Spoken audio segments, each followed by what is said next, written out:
کہ جب تک اللہ تعالیٰ ان کے اوپر رحم فرما. جی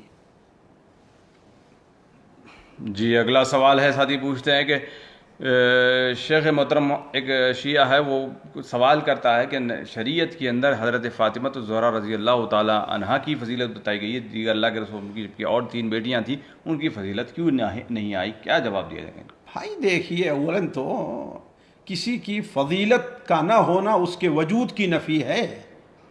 اصل میں شیعہ حضرات اس سے یہ ثابت کرنا چاہتے ہیں کہ اللہ کے رسول صلی اللہ علیہ وسلم کی صرف ایک ہی بیٹی تھی. اصل میں اس کے پیچھے ان کی یہ خباثت ہے کہ حضرت عثمان رضی اللہ تعالی عنہ کو وہ اس سے خارج کر دے کہ ہاں وہ اللہ کے رسول کے داماد تھے. جی جی یہ اصل چیز ہے. تو اصل میں کیا یہ ہے کہ کیا کسی کی فضیلت اس کے وجود کے منافی ہے؟ یہ تو ہے نہیں. یہ ثابت ہے اللہ کے رسول صلی اللہ علیہ وسلم سے ان کا تعلق بھی رہا ہے. آپ صلی اللہ علیہ وسلم نے حضرت عثمان کو اس لیے ذو النورین کہا ہے نا، گویا اپنی بیٹی کو نور آپ نے قرار دیا ہے کہ نہیں ہے. تو اس کا معنی یہ کہا ہے کہ اگر کسی کی فضیلت ہو تو اس کو وجود ہی نہیں ہے. جی جی اگلا سوال ہے، ساتھی نے ایک پوسٹ بھیجی جس کے اندر ایک صاحب جو فرماتے نظر آتے ہیں کہ نصف شعبان سے متعلق جو حدیث ہے سمو سرۃ هذا الشہر، سرہ سے مراد یہاں نصف شعبان ہے. اس کی دلیل لے کر کہا کہ نصف شعبان کا روزہ مصنون ہے. اس کی کیا جواب دیں گے؟ پہلی بات تو یہ ہے کہ یہ بدعہ من القول ہے. مجھے یاد نہیں ہے، ظاہر بات میرا علم بہت ناقص ہے، میرا یاد نہیں ہے کہ اس حدیث سے کسی عالم نے صرف اور صرف 15 شعبان کے روزے کی اہمیت پر استدلال کیا. اصل چیز یہ ہے کہ صحیح مسلم میں یہ حدیث مختلف الفاظ سے ہے. کہیں سرار ھذا الشہر ہے، کہیں من سرۃ ھذا الشہر ہے کہ نہیں؟ کہیں سرار ھذا الشہر، کہیں من سرۃ ھذا الشہر. من سرۃ ھذا الشہر تعجب ہے مجھے کہ صرف صحیح مسلم کی روایت میں ہے، جبکہ یہی حدیث صحیح مسلم میں جس سند کے ساتھ مروی ہے، مہدی ابن میمون حدثنا غیلان عن مطرف عن عمران، یہی سند بعین ہی صحیح مسلم میں ہے اور یہی سند بعین ہی مسند احمد میں ہے. اور مسند احمد کے اندر من سرر ھذا الشہر ہے. کیا ہے؟ سرر ھذا الشہر ہے. تو اس کا مطلب کہ اصل لفظ کون ہے؟ من سرر ھذا الشہر ہے، نہ کہ من سرۃ ھذا الشہر ہے. کسی راوی کی غلطی سے، کبھی کسی ناسخ کی غلطی سے وہاں سرہ سے سرر کے بجائے کیا نقل ہو گیا ہے؟ سرہ نقل ہو گیا. ایک چیز. دوسری بات یہ ہے کہ اہل علم نے اس سے جہاں پر سرہ ہے اس سے کیا مراد لیا ہے؟ اس سے مراد ایام بیض کے 3 روزے لیے ہیں، نہ کہ صرف 15 شعبان کا روزہ لیا ہے. سرہ کے معنی نصف شہر، یعنی صرف 15 نہیں مراد لیا ہے. بلکہ بعض لوگوں کی ہم نے آواز سنی کہتے ہیں کہ امام نووی بھی اس کے قائل ہیں. غلط بات ہے، امام نووی اس کے قائل نہیں ہے. حتیٰ کہ کہتے ہیں کہ امام نووی نے اس پر باب بھی باندھا ہے. بالکل غلط ہے. امام نووی نے جو باب باندھا ہے ہر مہینے 3 روزے رکھنے اور عاشورہ کے روزے اور عرفہ کے روزے اور اثنین اور خمیس کے روزے کی فضیلت بیان کی. تو گویا اس سے اگر مان لیا جائے کہ یہ سرہ کا لفظ صحیح ہے تو اس سے کیا مراد ہوگا؟ ایام بیض کے 3 روزے، نہ کہ صرف 15 کے روزے. تیسری بات یہ ہے کہ آپ اس بات کے اوپر غور کریں کہ امام مسلم رحمہ اللہ نے یہ حدیث بھی کہاں نقل کی ہے؟ جہاں پر حدیث نقل کی ہے 3 دن ہر مہینے 3 دن روزہ رکھنے والی بات. کس میں؟ نہ کہ 1 روزہ رکھنے والی بات. کیا ہر مہینے 3 دن روزہ رکھنے والے جیسے امام نووی کے اس سے ظاہر ہو رہا ہے. اسی لیے حافظ ابن حجر رحمہ اللہ نے سرہ کے لفظ کو قبول نہیں کیا ہے. کہا کیا مراد ہے؟ وہ سرر ہے. ایک صاحب نے یہاں پر اعتراض کیا کہ اگر اس سے 3 روزے نہیں ہو سکتے اس لیے کہ اللہ کے رسول صلی اللہ علیہ وسلم نے انہیں کہا ہے کہ تم جب شعبان یا رمضان گزر جائے تو تم 2 دن کے روزے رکھنا. بھائی اس نے 1 نہیں 2 دن کے روزے کیوں رکھنے کا اللہ کا حکم دے؟ 1 دن کا حکم دیتے ہیں نا. چھوٹا 1 ہے نا تو قضا بھی 1 ہی ہونی چاہیے نا، 2 کیا ہونی چاہیے؟ یہ بھی پتہ چلتا ہے کہ اس شخص کی عادت جو تھی جس پر عموماً علماء گئے ہوئے ہیں کہ ہر مہینے کے آخر میں 2 روزے رکھنے کی اس کی عادت تھی. ہر مہینے 2 روزے رکھنے کی عادت تھی، اس لیے اللہ کے رسول صلی اللہ علیہ وسلم اس سے کیا کہا کہ تم جب رمضان گزر جائے تو 2 دن کے روزے رکھ لینا جو تمہارے 2 چھوٹ گئے ہیں۔ یہ 2 روزے رکھنے کا حکم دینا، یہ سرہ کا جو الفاظ ہے یعنی صرف 15 دن، اس کی تردید ہے۔ علی کل حال صرف 15ویں شعبان کے روزے رکھنے کی کوئی دلیل نہیں ہے، صرف اردو پڑھ کر کے فتویٰ دینے والے لوگوں نے تو یہ فتویٰ دیا ہے۔ اردو پڑھ کر کے فتویٰ دینے والے، چاہے جماعت المسلمین والے ہوں، چاہے اس سے متاثر کوئی آدمی ہو، چاہے جماعت المسلمین والے ہوں یا اس سے متاثر کوئی آدمی ہو، لیکن عربی جو لوگ سمجھتے ہیں اس سے کسی نے صرف 15 شعبان کا حکم سے مراد اس سے نہیں لیا ہے۔ جی اگلا سوال ہے، ساتھی پوچھتے ہیں کہ ظہر کی قضا سنت عصر کی اذان اور اقامت کے درمیان پڑھی جا سکتی ہے یا نہیں؟ کون سی؟ ظہر کی قضا سنت بھی پڑھی جا سکتی ہے، پڑھی جا سکتی ہے۔ جب عصر کے بعد آپ صلی اللہ علیہ وسلم نے پڑھنے کے لیے، آپ صلی اللہ علیہ وسلم پڑھے ہیں، عصر کے بعد پڑھے ہیں، تو دیکھیے یہاں پر 2 چیزیں ہیں، فرق ہے، لوگوں میں ذرا سے لوگوں سے غلطی ہوتی ہے۔ آپ صلی اللہ علیہ وسلم نے فجر کے بعد اور عصر کے بعد نماز پڑھنے سے منع فرمایا ہے، لیکن اس فجر اور عصر میں فرق ہے۔ فجر میں طلوع فجر کے بعد ہے، کیا ہے؟ طلوع فجر کے بعد، نماز فجر کے بعد نہیں، اور عصر میں کیا ہے؟ نماز عصر کے بعد ہے، یہ مراد ہے۔ دونوں میں فرق سمجھ گئے نا؟ فجر میں کیا ہے؟ طلوع فجر ہے، یعنی فجر طلوع ہو جائے، اگرچہ آپ نے فجر کی نماز نہیں پڑھی ہے تو کوئی نفل نہیں ہے اب، لیکن عصر کا وقت ہو جائے، اگر آپ نے ابھی عصر کی نماز نہیں پڑھی تو کوئی نماز پڑھ سکتے ہیں۔ جی اگلا سوال ہے، ساتھی پوچھتے ہیں کہ وبا اور تعاون میں کیا فرق ہے؟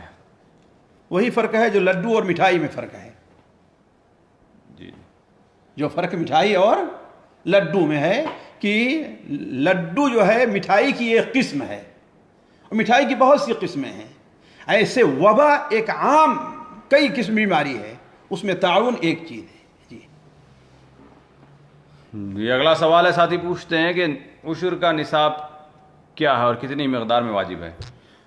عشر کا نصاب اللہ کے رسول صلی اللہ علیہ وسلم نے 5 اوسق لکھا ہے، 5 وسق، اور ایک وسق کیا ہے؟ 60 صاع کا ہوتا ہے، 60 صاع کا ہوتا ہے۔ اب ظاہر بات ہے صاع کی پیمانے میں اہل علم کا اپنا کچھ اختلاف ہے، لیکن زیادہ احتیاط ہے کہ 1 صاع جو ہے وہ 2.5 کلو کا ہوا کرتا ہے۔ کتنا؟ 2.5 کلو کا 1 صاع ہوتا ہے، اس سے آپ حساب لگا لیں کہ 60 کو 2.5 پہ ضرب کریں تو کتنے کلو ہو جائے گا، تو پھر کتنے کنٹل، 6 کنٹل 6-7 کنٹل کے درمیان ہمارے ہاں ہوتا ہے، اس پر عشر ہے۔ جی اگلا سوال ہے، ساتھی پوچھتے ہیں شیخ محترم، کئی لوگ کہتے ہیں، بہت سارے علماء بھی کہتے ہیں کہ یہ جو بیماری وغیرہ آئی ہے یا بیماریاں جو وبا آتی ہیں تو یہ اللہ رب العالمین کی ناراضگی کی وجہ سے آتی ہیں، تو کیا یہ صحیح ہے؟ بھائی دیکھیے، عموماً یہی ہے، عموماً یہی ہے، بس لیکن کبھی بسا اوقات اللہ تبارک و تعالیٰ کی آزمائش کے طور پر بھی آتی ہے، اللہ تعالیٰ بندوں کو آزمانا، لیکن عموماً کیا ہے؟ وہ اللہ تبارک و تعالیٰ کی آزمائش کی عذاب کے طور پر یا بندوں کو سزا دینے کے طور پر آتی ہے، کہ اللہ تعالیٰ کے حقوق میں کوتاہی جب ان سے ہوتی ہے، ما اصاب مصیبۃ الا بما کسبت ایدیکم۔ جی اگلا سوال ہے، ساتھی پوچھتے ہیں کیا انبیاء علیہ الصلوۃ والسلام کو جماعی نہیں آتی تھی؟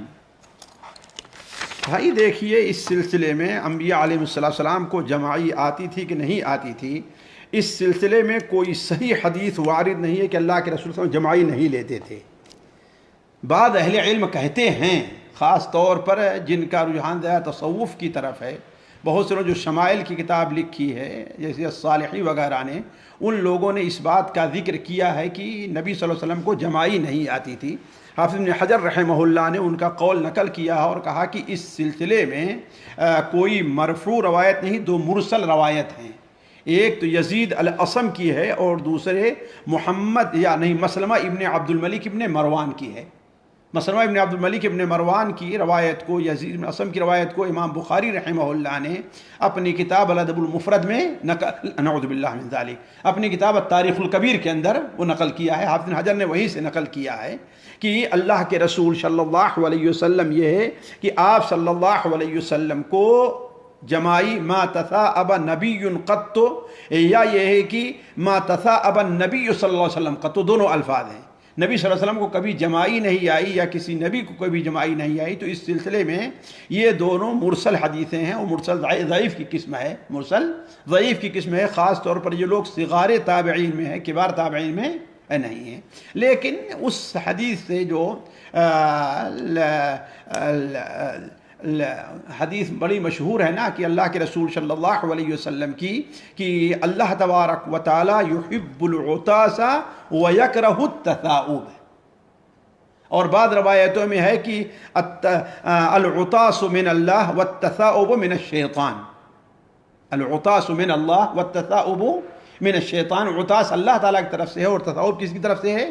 شیطان کے. اس سے کہا جا سکتا ہے کہ ہاں انبیاء علیہ السلام چونکہ شیطان کا ان پر کوئی زور نہیں رہتا تو ان کو جمائی نہیں آتی ہوگی، واللہ عالم. لیکن ظاہر بات ہے جمائی یہ کیا ہے؟ یہ انسان کی وہ جو عام جسمانی ضروریات فطرتیں اس کے بنیاد پر ہے. اس کے انکار کے لیے کسی ٹھوس دلیل کی ضرورت پڑتی ہے. تو ہم تو سکوت اختیار کرتے ہیں، جو کچھ وارد ہم نے بیان کر دیا، لیکن سکوت اختیار کرتے ہیں کہ آتی تھی کہ نہیں آتی تھی. اور نہ ہم سے قیامت دن اس بارے میں پوچھا جائے گا تمہارا کیا عقیدہ تھا نبی کے بارے میں کہ ان کو جمائی آتی تھی کہ نہیں آتی تھی.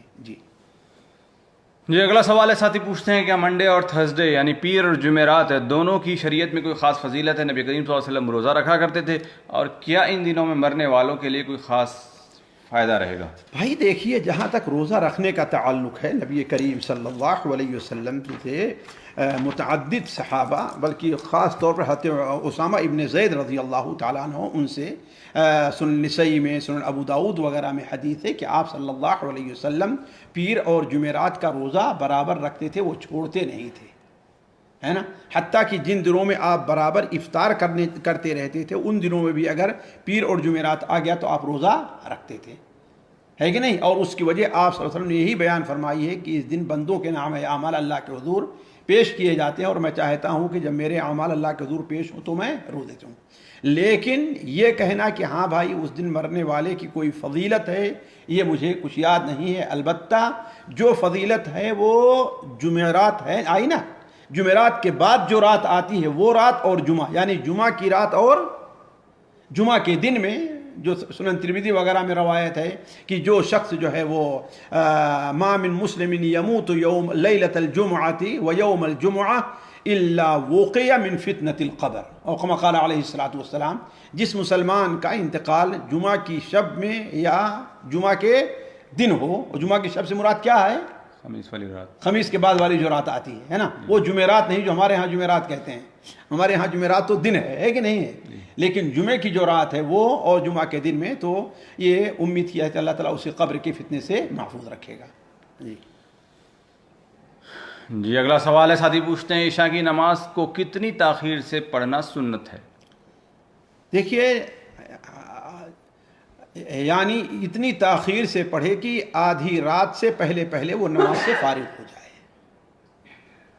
رحمک اللہ. آدھی رات گزرنے سے پہلے پہلے، جیسا کہ نبی کریم صلی اللہ علیہ وسلم کی حدیث ہے کہ اگر مجھے امت پر مشقت کا خوف نہ ہوتا لأخرت العشاء الى ثلث اللیل اور نصف اللیل. جی، الى نصف اللیل کا معنی کیا ہے؟ یعنی آدھی رات تک. جی اگلا سوال ہے، ساتھی نے حدیث بھیجی ہے عن ابی موسیٰ الاشعری رضی اللہ عنہ عن رسول اللہ صلی اللہ علیہ وسلم قال ان اللہ لا یطلع فی لیلۃ النصف من شعبان. یہ والی حدیث صحیح ہے؟ دیکھیے، جہاں تک شعبان کے شب کے بارے میں احادیث کے ورود کا تعلق ہے، وہ میں جس نتیجے پر پہنچا ہوں، مجھے ان علماء کا قول زیادہ قوی لگتا ہے جو کہتے ہیں کہ وہ حدیثیں صحت کو پہنچتی ہیں، جیسے علامہ البانی رحمہ اللہ ہیں، اور ہمارے ہند و پاک کے عموماً علماء اہل حدیث ہیں. میں علماء کہہ رہا ہوں، عام وہ لوگ جو علماء بنے ہوئے ہیں ان کی بات نہیں کر رہا. آج تو اردو پڑھ کر کے بھی لوگ علماء بن جاتے ہیں. لیکن علماء جو ہیں جیسے صاحب تحفۃ الاحوذی ہوں، صاحب عون المعبود ہیں، یا صاحب مرآۃ المفاتیح ہیں، ان تمام لوگوں نے اس حدیث کو قوی اور قابل قبول قرار دیا ہے. یا امام اہل حدیث امام اعظم کہہ لیجیے اس وقت کے علامہ البانی رحمہ اللہ ہیں، وہ بھی بڑی تفصیل کے ساتھ انہوں نے صحیحہ میں بات کی اور اس کو صحیح قرار دیا ہے. تو وہ حدیث کی اللہ نے ان اللہ لیطلع لیلۃ النصف من شعبان فیغفر کل کیا ہے الا مشرک او مشاحن، ہر ایک کو معاف کرتا ہے مگر مشرک اور مشاحن کو. تو یہ دونوں معاف نہیں ہوتی، یہ حدیث صحت کو پہنچتی ہے. لیکن یہاں پر ایک بات واضح کر دوں، جیسا کہ بھی کل یا پرسوں بلوغ المرام کے درس میں ہم نے یہ بات تفصیل سے رکھی تھی کہ کسی دن کا یا کسی رات کا افضل ہونا اور بات ہے، اور اس میں کوئی خاص عبادت کرنا اور بات ہے. ہم کوئی خاص عبادت اس میں نہیں کریں گے، عام اپنی روٹین میں، اور اللہ تعالیٰ سے امید رکھیں گے کہ اللہ تعالیٰ جی، اور نہ ہی خاص کریں گے 15 شعبان کے روزے کو. جی جی شیخ محترم، یہاں آپ نے امام اعظم کا لفظ استعمال کیا جائز ہے؟ کیوں نہیں ہوتا؟ جب امام تو اعظم نا بھی بولیں گے تو ہم امام اعظم بولتے ہیں تو آپ انکار کرتے ہو، اور یہاں پر کب ہم انکار ان کو بھائی وہ ان کے ہیں، ہمارے امام اعظم. ہم نے کہا اس عصر کے امام اعظم، ہم نے مطلق نہیں کہا ہے. ہم نے کہا اہل حدیث کے اس وقت کے امام اعظم جو ہے علامہ البانی تھے، اور اس میں تو کوئی شک نہیں ان سے بڑا حدیث پر اتنی گہری نظر رکھنے والا، خاص طور پر حدیث کے طرق اور حدیث کے علل پر اتنی گہری نظر رکھنے والا کوئی آدمی کم سے کم میری نظر میں نہیں ہے. اس پر میں حلف قسم اٹھا لوں تو میں سچا ہوں گا اللہ کے نزدیک. جی اگلا سوال، کچھ سوالات خواتین گروپ سے شامل کیے جاتے ہیں. بہن پوچھتی ہیں کہ شیخ محترم آپ نے ایک دعا سکھائی تھی، اللہم اصلح فی دینی، وہ یہ والی اس کے اندر جی اس دعا کے اندر واصلح لی فی ذریتی کا لفظ استعمال کیا جا سکتا ہے نہیں کیا جا سکتا؟ کر سکتے ہیں بطور دعا کے، بطور دعائے معثورہ کے نہیں بلکہ دعائے بکے. لیکن ایسے موقع پر میں کہتا ہوں کہ اس دعا کو لوگوں کو نہیں بھولنا چاہیے، خاص طور پر وہ لوگ جو 40 کے حد کو پار کر رہے ہیں. وہ دعا جو سورہ احقاف کے اندر وارد ہے، رب اوزعنی ان اشکر نعمتک التی انعمت علی وعلی والدی وان اعمل صالحا ترضاہ واصلح لی فی ذریتی واصلح لی فی ذریتی انی تبت الیک وانی من المسلمین. جی جی شیخ محترم، اور ایک دعا بہن نے پوچھی ہے، میرے خیال سے پورا صفحہ انہوں نے بھیجا ہے، ربنا وآتنا ما وعدتنا علی رسلک کا. میرے خیال سے اس دعا کے بارے میں پوچھ رہی ہیں کہ یہ پڑھی جا سکتی ہے روزانہ؟ بھائی یہ روزانہ پڑھی جا سکتی ہے، لیکن جو بھیج کر کے وہ مراد لے رہی ہیں شاید تفسیر ابن کثیر یا کس کا صفحہ بھیجا ہے یا بعض اردو کی، تو اللہ کے رسول صلی اللہ علیہ وسلم سے یہ تو وارد ہے کہ یہ آیات آپ صلی اللہ علیہ وسلم روز آنا جب تہجد کے لیے اٹھتے تو آسمان طرف نظر کرتے اور دیکھ پڑھا کرتے تھے، ہے نا. یہ آیات 10 آیات ہیں وہ سورہ آل عمران کے آخر کی، جس کی ابتدا ہے ان فی خلق السماوات والارض واختلاف اللیل والنہار لآیات لأولی الالباب الذین یذکرون اللہ قیاما وقعودا وعلی جنوبہم. اسی میں ہے ربنا وآتنا ما وعدتنا علی رسولک، بلکہ اس سلسلے دعا کی آخری جو ہے کلمات ہیں، ربنا وآتنا ما وعدتنا علی رسولک ولا تخزنا یوم القیامہ انک لا تخلف المیعاد. تو اللہ تعالیٰ کا وعدہ بھی ہے فاستجاب لهم ربهم انی لا اضیع عمل عامل منکم، یعنی جو ایسا کرتا ہے تو اللہ کی طرف سے کیا جواب ملتا ہے، انی لا اضیع عمل عامل منکم. تو بڑی پیاری سی دعا ہے، اس کا اہتمام کرنا چاہیے. جی جی اگلا سوال ہے، بہن پوچھتی ہے کہ شیخ محترم اگر کسی کے بھائی یا بہن کے اگر دانت اونچے ہوں تو وہ کلپس وغیرہ لگا سکتی ہیں یا نہیں؟ لگا سکتے ہیں، کوئی حرج نہیں صحیح کرنے کے لیے، اس لیے کہ دیکھیے کہ عیب ہے، یہ عیب ہے. اصل خلقت کے اندر تبدیلی نہیں ہے بلکہ کسی عیب کو اصل خلقت کی طرف لے آنا ہے. اصل یہ ہے کہ دانت کیا ہونا چاہیے، اندر ہونا برابر ہونا چاہیے. اب کسی وجہ سے پیدائشی طور پر یا ایکسیڈنٹ کسی کو ہو جاتا ہے بسا اوقات، یا بچپن میں لاپرواہی کے طور پر کبھی ہو جاتا ہے، اس کا بہت بڑا دخل ہوتا ہے لاپرواہی کا، ہے کہ نہیں ہے. تو اگر اس کو برابر کیا جا سکتا ہے کوئی حرج نہیں، یہ اصلاح ہے، تغییر نہیں ہے. تو بال اگر کالے ہو جائیں تو یہ بھی اصلاح نہیں ہوگی؟ یعنی بڑھاپے میں کالے ہو فطری نہیں ہے، یہ غیر فطری ہے. بال کا سفید ہونا ہے تو فطری چیز ہے نا. نہیں یہ تو چلے بڑھاپے میں سمجھ میں آ گئی بات، اگر جوانی میں کسی کے جوانی میں، یعنی کہ جوانی کیا سمجھتے ہیں؟ آج کل لوگ 40 سال کے ہوتے کہتے ہیں ہم جوان ہیں، ہے کہ نہیں؟ تو ٹھیک ہے، یعنی یہ کہیے کہ اگر بچپن میں کسی کے ہو گئے 13-14 سال کے، تو اس کے لیے سوچا جا سکتا ہے، یہ نہیں ہے کہ ہاں ابھی 40، ارے ابھی میں جوان ہوں، یہ بات ہوئی نہیں۔ 40 سال کے بعد 35 کو ایسے ہی بال سفید ہونا شروع ہو جاتے ہیں۔ اور ظاہر بات ہے صرف کالے ہی پر اصرار کیوں ہے؟ اللہ نے اس کا بدیل بھی تو رکھا ہے نا، جیسے آپ نے حنہ اور قتم دونوں چیزوں کو کہا، اس کو ملا کر لگائے انسان۔ جی جی اگلا سوال ہے، ساتھی نے ایک پوسٹ کیا بھیجی ہے، میرے خیال سے اس تفسیر کے بارے میں پوچھنا چاہتی ہے بہن۔ تفسیر معنی القرآن باللغہ الانگلیزی ہے، یعنی محمد تقی الدین الہلالی کی ہے، دکتور تقی الدین یہ پڑھا۔ ماشاء اللہ دکتور تقی الدین ہلالی جو ہے قابل اعتماد اور سلفی عالم ہیں، سلفی عالم ہیں، ہندوستان میں یہ ایک لمبی مدت گزار چکے ہیں۔ شیخ عبد الرحمن مبارک پوری رحمہ اللہ جو صاحب تحفۃ العوضی ہیں، ان کو سے شاگردی اختیار کی ہے نا۔ ہمارے اساتذہ بیان کرتے تھے کہ میں ظاہر پر نہیں تھا، لیکن وہ ہمارے وہاں جامعہ فیضان میں بھی وہ گئے ہیں، یہاں جامعہ اسلامیہ میں وہ مدرس رہے ہیں، تو قابل اعتماد ہیں وہ ماشاءاللہ۔ یہ اصل مغرب کے رہنے والے ہیں، یہ اصل مراکش کے رہنے والے ہیں، اور بڑے ہی غیور اہل حدیث عالم تھے۔ جی اگلا سوال ہے، بہن پوچھتی ہیں کہ شیخ محترم اگر کسی بھی زہریلی چیز کو اگر مار کر اس کو اگر ہم جلانا چاہیں تو کیا یہ جائز ہے یا نہیں؟ مار کر کے جلانے میں کیا فائدہ ہے اس کا، اللہ ہے کہ کوئی مصلحت وہاں پر ہو، صرف غصہ اتارنا نہ ہو، ہے کہ نہیں ہے، صرف غصہ نکالنا نہ ہو۔ جی نہیں، کبھی کبھی یہ دماغ میں آ جاتا نا کہ سانپ اس کا دوست کا بھائی بدلہ لے لیتا ہے اس کو، تو جلدے گا، پھر بھی بدلہ لے گا وہ، اس میں کیا ہے؟ آنکھوں میں کچھ فوٹو وغیرہ رہتی ہے ایسی۔ پتہ نہیں، واللہ عالم۔ اگر یہ طبی طور پر ثابت ہو جاتا تو ٹھیک ہے، جلا سکتے ہیں بھائی۔ جی جی علمی طور پر یہ ثابت ہو جائے کہ ہاں ایسا ہوتا ہے، وہ فوٹو لے لیتا ہے اور جلا دینے سے فوٹو ختم ہو جائے گی۔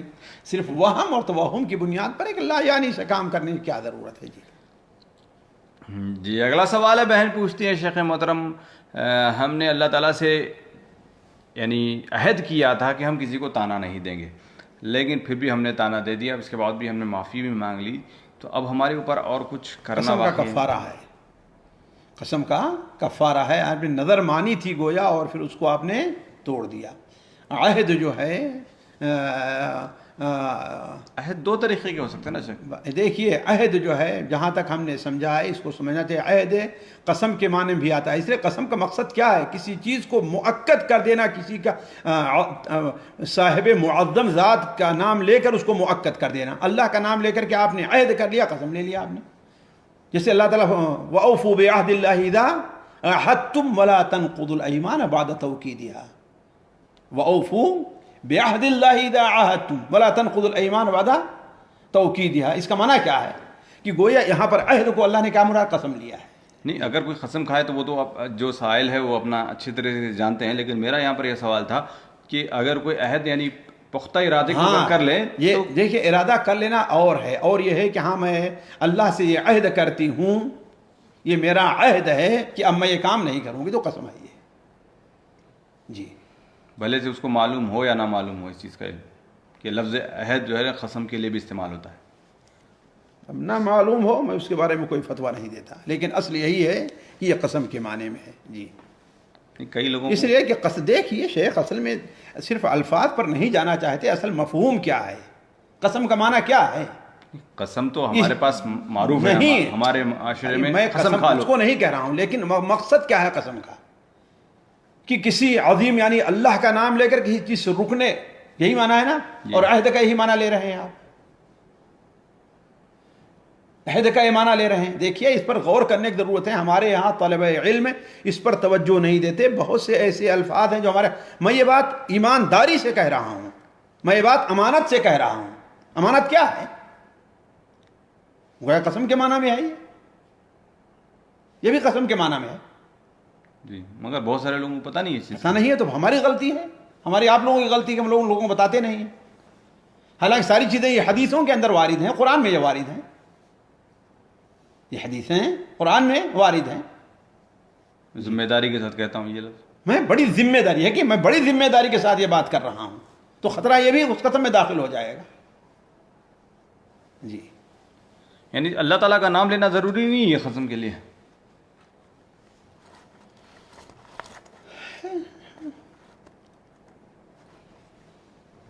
ہر جگہ کوئی ضروری نہیں ہے، لیکن مقصد یہ ہے کہ پھر غیر اللہ یہ نہ ہو کہ میں جو ہے آپ کے کی وجہ سے یہ ذمہ داری لے رہا ہوں، تو یہ الگ بات ہوگی. جی علی کل حال یہ کلمات بڑے خطرناک ہیں، ہمارے یہاں اس پر توجہ دینی چاہیے. جی جی اگلا سوال ہے، بہن نے پوسٹ بھیجی ہے جس کے اندر حدیث مہلک امراض کا سبب جب بھی کسی قوم میں فحاشی علانیہ ہونے لگتی ہے تو اس میں طاعون اور ایسی بیماری پھیل جاتی ہے جو ان کے گزرے ہوئے بزرگوں میں نہیں ہوتی تھی. سنن ابن ماجہ کی روایت. بھائی یہ حدیث بڑی مشہور ہے اور ہر خطیب بیان کرتا ہے. نبی کریم صلی اللہ علیہ وسلم کی حضرت عبداللہ ابن عمر، آپ نے فرمایا یا معشر المہاجرین خمس اذا تلیتم بہن واعوذ باللہ ان تدرکوہن. ان میں سب سے پہلے لم تظہر الفاحشۃ فی قوم قط حتی یعلنوا بہا، او کما قال علیہ الصلوۃ والسلام، جب کسی قوم کے اندر فاحشہ عام ہو جائے یہاں تک کہ علی الاعلان اس کا ارتکاب کرنے لگیں تو اللہ تعالیٰ ان میں طاعون اور ایسی بیماریاں پیدا کر دیتا ہے جو ان کے پہلے لوگوں میں نہیں رہی ہیں. جی جزاکم اللہ خیر و احسن الجزاء. یہ تھی SMS سیریز 409 جس میں گروپ نمبر 8 کے اور خواتین گروپ کے سوالات کو شامل کیا گیا. امید کہ خود بھی سنیں گے اور دوسروں کو سننے کا موقع عنایت فرمائیں گے. مزید تفصیلات کے لیے گروپ میں شامل ہونے کے لیے نمبر نوٹ فرمائیں 0502627627 اسی طریقے سے ہمارے یوٹیوب چینل اسلامی دعویٰ کو سبسکرائب کرتے رہیں. فیس بک پیج اسلامی دعویٰ.اردو، اس سے بھی آپ فائدہ اٹھاتے رہیں. دیگر تمام اسلامی مقالات سے مستفید ہونے کے لیے ہماری مشہور ویب سائٹ www.islamidawah.com کا مشاہدہ کرتے رہیں. السلام علیکم ورحمۃ اللہ.